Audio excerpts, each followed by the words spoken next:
Okay, pre-season is up and running. Ipswich Town 1-0 winners at Dartford today.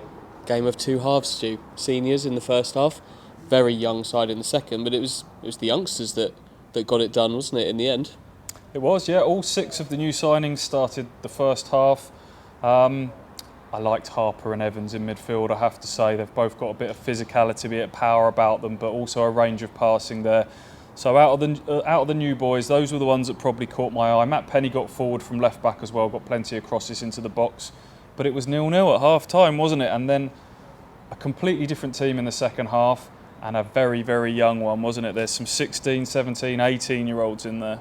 Yeah, and it took them a little while, didn't it, to get up to the pace of the game. But when they did, they're talented footballers. That's why they're in Ipswich Town's academy. They eventually got it done. Tawanda Chirewa, a player we've seen before in the EFL Trophy, with a really good goal actually. Sort of a shot that he kept low, skidded through and into the back of the net. And the fans here absolutely loved it. 1,600 fans in the ground today.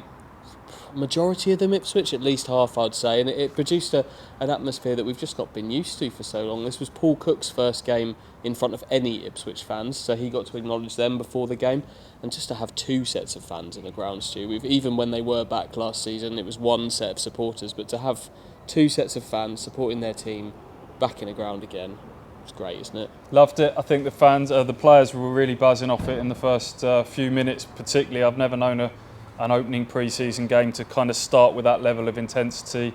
As you say, Paul Cook acknowledging the fans. It's a lovely setup here at Prince's Park, a really nice non-league ground for the National League South side. Michael O'Leary here. Mark Ashton was in the away end taking pictures and selfies with the fans as well. So this feels like a really sort of reunited football club, one that is going into this new season with some renewed positivity and energy. Yeah, and in terms of the first team, which is obviously what pre-season is all about from this point on, Paul Cook talking about they're going to get stronger from this point. This was the first 45 minutes. Andy Rolls talked about it being an extension of a training session. So in many ways it was like that, but I think you're right, Stu. It's Lee Evans in particular. He's a player I've always liked. I think he's going to make this Ipswich team tick. He had the armband today, and him and Harper, they're both really well-rounded football players, aren't they? So if that engine room can get going, I think that's where the rest of the team can kind of draw from, hopefully.